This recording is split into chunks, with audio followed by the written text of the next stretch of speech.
መስቀል ላይ የተሰቀለው እግዚአብሔር ነው። ደሙን ያፈሰሰው እግዚአብሔር ነው። በገዛ ደሙ የዋጃትን የእግዚአብሔርን ቤተ ክርስቲያን ደሙ የማን ነው? የእግዚአብሔር ነው። የፈሰሰው ደም የማን? የእግዚአብሔር። ይሄንን ማመንና መቀበል ግድ ነው።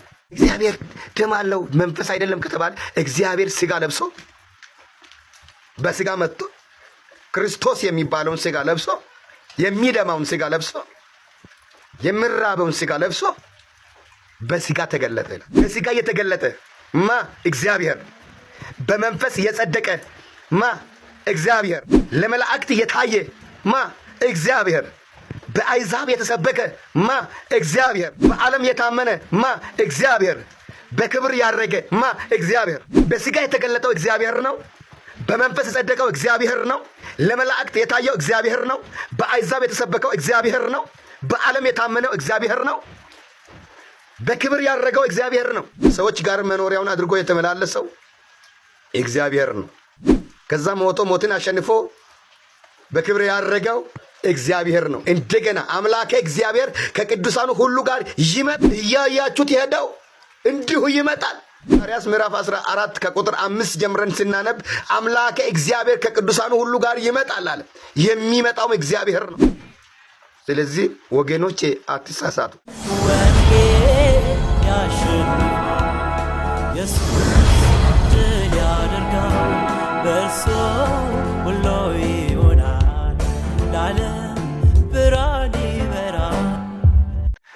ኢሳይያስ ምዕራፍ 43 ከቁጥር 10 የእግዚአብሔር ቃል እንዲህ ብሎ ይናገራል። ታውቁና ታምኑብኝ ዘንድ እኔም እንደሆኑ ታስተውሉ ዘንድ እናንተ የመረጥሁትም ባሪያዬ ምስክሮቼ ናችሁ ይላል እግዚአብሔር። ከኔ በፊት አምላክ አልተሰራም፣ ከኔም በኋላ አይሆንም። አልተሰራም አይሆንምም። ከኔ በፊትም የለም፣ ከኔ በኋላም አይሆንም። እኔ እግዚአብሔር ነኝ፣ ከኔ ሌላ የሚያድን የለም። ከኔ በኋላ አይሆንም፣ ከኔም በፊት አልነበረም። እሱ ብቻውን አምላክ እንደሆነ እያስረዳ እየተናገረ እግዚአብሔር ሌላ አምላክ የለም ብሎ እሱ የለም ካለ እሱ የለም ያለውን እኛም የለም ብለን ማመንና ማወቅ ማስረዳትም አለብን። እሱ የለም ስል እኛ አለን ካለ ሌላ አለን፣ አንድ እኛ የምናቀርበው ሌላ አምላክ አለ ብለን ለእግዚአብሔር አስተያየት መስጠት አይቻልም። እግዚአብሔር የለም ብሏል። እግዚአብሔር የለም ያለው የለም ነው በቃ። አይሆንም ካለ አይሆንም ነው። ከኔ በፊት አምላክ አልተሰራም፣ ከኔም በኋላ አይሆንም አለ። በቃ እሱ አይሆንም ብሏል እኮ። አልሆነምም አይሆንምም ብሏል። እሱ የለም ብሏል። በቃ እኔ ብቻዬ አምላክ ነኝ፣ እኔ ብቻዬ እግዚአብሔር ነኝ። ለእስራኤላውያን ልጆች በመንገድ ለተወለዱት ሲያስረዳ ሙሴ እስራኤል ሆይ ስማ፣ አምላኬ እግዚአብሔር አንድ እግዚአብሔር ነው። በቃ አምላኬ እግዚአብሔር አንድ እግዚአብሔር ነው። እሱ አንድ ነው ካለ አንድ ነው ያለው አንድ ነው በቃ። ኢየሱስ እግዚአብሔር አይደለም፣ አንድ ሶስተኛ ነው፣ አንድ ሁለተኛ ነው፣ ከስላሴዎች አንዱ ነው ማለት በጣም በጣም ነጭ ውሸት ነው። መጽሐፍ ቅዱስ ኢየሱስ እግዚአብሔር እንደሆነ እግዚአብሔር ደግሞ በስጋ እንደተገለጠ በጣም ያስረዳል።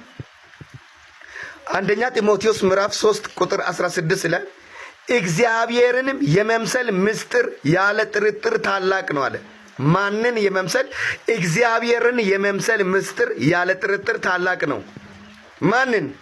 እግዚአብሔርን። በስጋ የተገለጠ ማ? እግዚአብሔር። በመንፈስ የጸደቀ ማ? እግዚአብሔር። ለመላእክት የታየ ማ? እግዚአብሔር። በአሕዛብ የተሰበከ ማ? እግዚአብሔር። በዓለም የታመነ ማ? እግዚአብሔር። በክብር ያረገ ማ? እግዚአብሔር። በስጋ የተገለጠው እግዚአብሔር ነው። በመንፈስ የጸደቀው እግዚአብሔር ነው። ለመላእክት የታየው እግዚአብሔር ነው። በአሕዛብ የተሰበከው እግዚአብሔር ነው። በዓለም የታመነው እግዚአብሔር ነው። በክብር ያረገው እግዚአብሔር ነው። ስለዚህ በሥጋ የተገለጠው እግዚአብሔር ነው ብሎ የእግዚአብሔር ቃል ከተናገረ ይሄንን ማመንና መቀበል ግድ ነው። መስቀል ላይ የተሰቀለው እግዚአብሔር ነው። ደሙን ያፈሰሰው እግዚአብሔር ነው።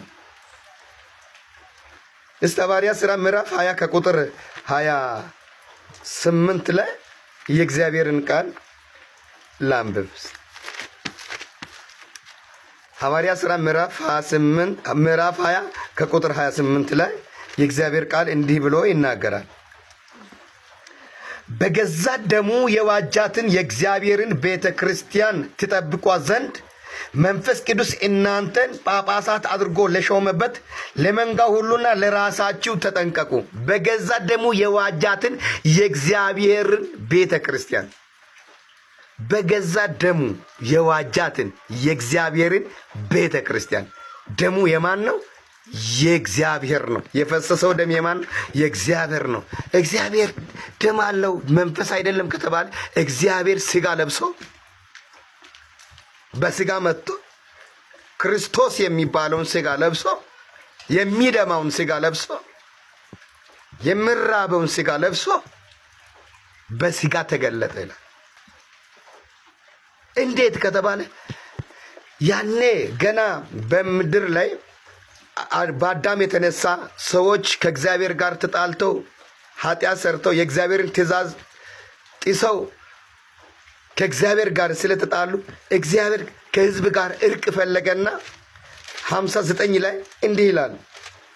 ኢሳይያስ 59 ከቁጥር 16 ላይ ጀምረ ነባለሁ። ሰውም እንደሌለ ወደ እርሱም የሚማልድ እንደሌለ ተረዳ ተደነቀም። ስለዚህ የገዛ ክንዱ መድኃኒት አመጣለት፣ ጽድቁም አገዘው። ጽድቁም እንደ ጥሩር ለበሰ፣ በራሱ ላይ የማዳንን ራስ ቁር አደረገ። የበቀልንም ልብስ ለበሰ፣ በቅንያትም መጎናጸፊያ ተጎናጸፈ። የበቀልን ልብስ ለበሰ። የበቀልን ልብስ ኃጢአትን የሚበቀልበት ክርስቶስ ሲወጋ የሚደማ ክርስቶስ የሚባለውን ሥጋ ለብሶ ዓለሙን ከራሱ ጋር ሲያስታርቅ የነበረው ታራቂም አስታራቅም እሱ እግዚአብሔር በክርስቶስ ሆኖ፣ ሃሌሉያ! ዓለሙን ከራሱ ጋር ሲያስታርቅ የነበረ ድንቅ አምላክ የበቀልን ልብስ ለብሶ አዳማዊውን ኃጢአት ለመበቀል ሰይጣን በሰዎች ላይ የሰራውን ተንኮል ለመበቀል የበቀል ልብስ ለብሶ ወደ ምድር መጣ። መላእክት እንኳን አያዩትም ነበረ። አላዩትም ነበረ። መልእክቱን ከእርሱ ይቀበላሉ፣ መልእክትን ያስተላልፋሉ እንጂ አያዩትም ነበር። ለመላእክት ታይ። ኢሳይያስ ምዕራፍ 6 ላይ እግዚአብሔርን ከፍ ባለው ዙፋን ላይ አየሁት አለ ኢሳይያስ። በስድስት ክንፍ የነበራቸው መላእክት በሁለት ክንፍ እግራቸውን ይሸፍኑ ነበረ፣ በሁለት ክንፍ ይበሩ ነበረ፣ በሁለት ክንፍ ፊታቸውን ይሸፍኑ ነበር አለ። እግዚአብሔርን ያየ አንድ ስንኳ የለም አለ። ክርስቶስ የሚባለውን ሥጋ ለብሶ መጣና ታየ። ከሰዎች ጋር በምድር ላይ ተመላለሰ። ሰማይና ምድርን የሞላ አምላክ፣ በሰማይ እያለ በምድር መኖር የሚችል አምላክ። ሃሌሉያ! ኢየሱስ እግዚአብሔር ነው። መስቀል ላይ ደሙን ያፈሰሰ እግዚአብሔር ነው። ሐዋርያት ሥራ ምዕራፍ 20 ከቁጥር 28 ላይ ስናነብ የተናገረው በገዛ ደሙ የዋጃትን የእግዚአብሔርን ቤተ ክርስቲያን ትጠብቁ ዘንድ እያለ የተናገረው ኢየሱስ እግዚአብሔር ነው። በሥጋ የተገለጠው እግዚአብሔር ነው። በመንፈስ የጸደቀው እግዚአብሔር ነው። በዓለም የታመነው እግዚአብሔር ነው። በአሕዛብ የተሰበከው እግዚአብሔር ነው። ከሱ በቀር አምላክ የለም። ወደ ምድር የመጣው ከሰዎች ጋር መኖሪያውን አድርጎ የተመላለሰው እግዚአብሔር ነው። ከዛም ሞትን አሸንፎ በክብር ያረገው እግዚአብሔር ነው። እንደገና አምላከ እግዚአብሔር ከቅዱሳኑ ሁሉ ጋር ይመጣል። እያያችሁት የሄደው እንዲሁ ይመጣል። ዘካርያስ ምዕራፍ 14 ከቁጥር 5 ጀምረን ስናነብ አምላከ እግዚአብሔር ከቅዱሳኑ ሁሉ ጋር ይመጣል አለ። የሚመጣውም እግዚአብሔር ነው። መልአክ እኮ እያያችሁት ሄደው እንዲሁ ይመጣል አለ። ምዕራፍ 1 ከቁጥር 10 ጀምረን ስናነብ ሐዋርያት ሥራ እያያችሁት ሄደው እያያችሁት እንዲሁ ይመጣል ነው አለ። እንደሄደ ይመጣል። ዘካርያስ ደግሞ የሄደው የሚመጣው አምላከ እግዚአብሔር ከቅዱሳኑ ሁሉ ጋር የሚመጣው እግዚአብሔር ነው አለ። ስለዚህ ወገኖቼ አትሳሳቱ። መጻሕፍትን ታስተውሉ ዘንድ አእምሮአችሁን እግዚአብሔር ይክፈትላችሁ። በኢየሱስ ክርስቶስም የአእምሮ መከፈት ይሁንላችሁ። ተባረኩ። ኢየሱስ ድል ያደርጋል በእርሱ ሁሉ